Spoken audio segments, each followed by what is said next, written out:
Today we will start mass movements. These movements transfer the mass of rock depressed down the slope of under the direct influence of gravity. Mass movements are added the gravity and no geomorphic agent like running water, glacier, wind, wave. Mass movement एक प्रकार से चट्टानों का नीचे गिरना होता है। ये मेनली 3 टाइप से होता है: slow movement, rapid movement and landslide. आपने देखा होगा माउंटेन एरिया में वहाँ पे या तो रेनफॉल के कारण धीरे से होता है या एकदम से और अलग अलग प्रकार से होता है। सर्वल एक्टिवेटिंग केजेस, ये जैसे कि ओशियन के किनारे पे है कोई mountain, some stroke in solid layer holding the above worth material, hold किए हुए है मटेरियल को। इंक्रीज द ग्रेविटी, उसकी रॉक की, चट्टान, माउंटेन की अगर हाइट ज़्यादा है तो वो जैसे जैसे नीचे आएंगी वो ग्रेविटी के कारण आएंगी और इनसे इनकी रफ्तार तेज़ हो जाएगी। Increase the gradient angle, gradient angle ज़्यादा होगा इसमें। देखिए ये किस कारण हो सकती है, ये अर्थक्वेक के कारण भी हो सकती है, occurrence of earthquake and machinery. और हमारा 8th पॉइंट है heavy drown water from lakes reservoir. ये देखिए आप पिक में, ये जो ट्री होते हैं ये अपनी जड़ों में माउंटेन के जो बांधे रखते हैं, लेकिन इनको ज़्यादा काटे जाने के कारण heavy draw down the water from lakes reservoir and the river leading slow outflow water from under the slopes और river banks. Heavy down from the lakes, अगर ज़्यादा समय के लिए पड़े तो भी उसके कारण हो सकता है। और अगर रिवर के स्लोप के कारण भी, अगर कोई ऊंची ज़्यादा माउंटेन से रिवर फ्लो कर रही है तो वो भी माउंटेन को काटने का कार्य करती है। अब बात करते हैं कितने प्रकार की होती है basically. Slow movements, creep is one type under the category which can occur moderately steep। जिसमें स्टीप होता है वो मॉडरेट होता है, ज़्यादा हाई मॉडरेट नहीं होता, जैसे कि पिक में दिखाया गया आपके। ये दूसरी है, जैसे कि ये पहाड़ी के ऊपर सड़क बनाया गया है, ये मॉडरेट एरिया में slow mass movement. Have you ever seen an post telephone pole can down slope from their vertical position and in their linear alignment? If you have, that is due to, आप pick में देखिए समझिए, सन से हमें heat मिलती है, molecule structure, इसके ऊपर क्या होता है कि बारिश का भी प्रभाव पड़ता है, रेनफॉल होती है और रॉक्स के टुकड़े अलग होते हैं, सॉलिडिफिकेशन, इसके ज़्यादा इनमें स्ट्रेस आता है, स्ट्रेन आता है, which involve slow down slope, quite common in the most temperature area and long continued rain respectively, melting of deeply frozen. इसमें क्या बताया गया है कि बारिश के कारण, रेनफॉल के कारण, टेम्परेचर के कारण, कभी टेम्परेचर ज़्यादा होता है दिन के समय, रात के समय कम होता है, इससे रॉक्स में स्ट्रेस आता है और वो टूटने लगती है, जिससे स्लो मूवमेंट होता है। अब कहते हैं rapid movements. These movements are mostly prevent in the humid climate region and occur over gentle to steep. ये कौन से एरिया में होता है? ह्यूमिड एरिया में होता है। ह्यूमिड एरिया कौन सा है? ट्रॉपिकल एरिया में। और टेरेस और hill slide is known as earth flow quite often. अब बात करते हैं another type is category of motor. इसमें दिखाया गया है, आप देखिए रैपिड मूवमेंट कैसे होगा, जैसे कि एकदम से बहुत ज़्यादा चट्टान का रेनफॉल के कारण, बाढ़ के कारण भी हो सकता है, रैपिडली बहुत तेज़ी से फ्लो हो रहा है। Mud flow, another type is mud flow. और ये आप पिक्चर में जैसे देख रहे हो, ये लावा निकल के आ रहा है वोल्केनो से, एकदम से रफ्तार से आया। A third type is the debris avalanche which is more characterize of humid region. ये देखिएगा, ये भी आपको पिक दिखाई दे रही है। इसमें क्या है कि लैंडस्लाइडिंग बहुत ही तेज़ी से हो रही है। किस कारण हो रही है वो आप पिक से देख के ही पता लगा सकते हैं कि इसमें कितनी जेबीसी लगी हुई है। बार बार इन्हीं से काम किया जा रहा है और इससे इनका कटाव तेज़ी से हो रहा है। Landslide this are known as the relatively rapid and the perceptibly movement. The material involved are relatively dry.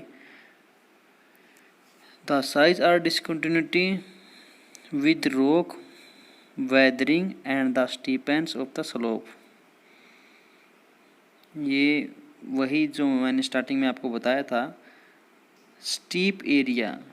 ये जो एरिया होता है यहाँ से ये माउंटेन आके ऐसे हो जाती है,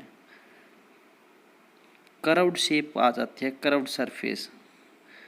जैसे कि हम कोई और लेते हैं बर्तन में, आइसक्रीम डालते हैं तो उसमें भी ऐसी ही शेप आ जाती है। इसमें क्या होता है कि फिर इसमें ज़्यादा आगे की ओर स्लाइडिंग नहीं होती। Stump the earth debris slide debris fall is the nearly A free fall of the earth debris from A vertical और ओवरहैंगिंग फेस। देखिए इसमें दिखा रखा है, इसमें वर्टिकल और ओवरहैंगिंग जो सरफेस है, they are slope during the eruption as well. The rock slide joint the fault surface is rock slide। over steep slopes rock sliding is very fast। Steep में कई बार देखिए कितना फास्ट भी होता है, जैसे कि पिक्चर में दिखाया गया है। ये है रॉक स्लाइड। अब बात करते हैं process of soil formation.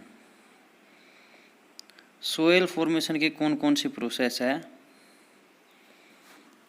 Soil क्या होती है, कैसे बनती है, इसके बारे में हमने पहले भी पढ़ लिया था। पैडियोजेनेसिस, सोयल फॉर्मेशन, पोडियोजेस्ट। सोयल पहले कैसे बनती है, टीनी डेब्रिस से। वेहर कहाँ पे, वेदरिंग से, विंड से, ग्लेशियर से, आइस से, रिवर से, रेन से, वेव से, करंट से। हाउ डज इट हैपन, ये कैसे बनती है। जैसे कि सबसे पहले इसमें रॉक पे रेनफॉल गिरी, रेनफॉल बारिश में जम गई और दिन के समय पिघल गई। बार बार इसमें ऐसे होने से चट्टान में, रॉक में स्ट्रेस उत्पन्न होगा और इसी से रॉक्स के और छोटे टुकड़े होंगे। सेकंड वे कौन सा है, मॉइस्चर, मोसेस एंड लीचीज। ये है रॉक, ये भी इसको टुकड़ों में तोड़ती है, मोसेस एंड लीचीज को, और इसी से इसके ऊपर पेड़ पौधे बन गए आगे की ओर और प्राकृतिक बन गई इसमें चीज़ें। इसी से फिर आगे निर्माण होगा सोइल का। बेड रॉक, बेड रॉक कौन सी होती है, जो नीचे होती हैं वो है बेड रॉक, जो आगे इनको जाने बढ़ने नहीं देती क्रॉप्स को। यहाँ तक तो इनमें वाटर गेटिंग इन, यहाँ तक तो वाटर चला जाता है इसमें, फिर ये आगे नहीं जाता। अब बात करते हैं सोइल फॉर्मिंग फैक्टर, किन किन फैक्टर से हैं बनती है हमारी सोइल। ये फैक्टर है 5 प्रकार के फैक्टर है। Parent material, topography. सबसे पहले बात करते हैं पेरेंट मटेरियल की। पेरेंट मटेरियल का जो सबसे पहले मटेरियल हैं वो होते हैं रॉक के। Passive control factor in this, ये जैसे भी रॉक से टूटकर बनते हैं इसी से हमारी सोइल बनती है। साइट वेदर रॉक डेब्रिस और transport. Types of rock, types of rocks हमने पिछले चैप्टर में पढ़ा था। कौन कौन सी थी, इग्नियस, सेडिमेंट्री, और एक रॉक प्रकार की और थी ट्रांसफॉर्म रॉक। मीन जो इनके दोनों के बाद में बनती है वो रॉक आती है। अब बात करते हैं एलिवेटेड अवेरा सोइल इरोजन। ये किसी चट्टान के ऊपर रेनफॉल के जरिए बार बार वहाँ से गिरने से जो चट्टान है उसका एक पदार्थ अपर वेदरिंग के द्वारा अलग हो जाता है। Topography the soil will be on the steep slope and the thick over that uplanded area. Soil over a flat area may be developed a thick layer of a clay with a good accumulation of organic matter giving the soil dark color। ये है zone, आपको पता होगा कौन सा torrid area है, कौन सा टेम्परेट एरिया है। सबसे ज़्यादा जहाँ पे सन गिरती है वो है इक्वेटर। इक्वेटर सन लाइक स्टार्क, आप उसको अच्छी तरह से देख लेना।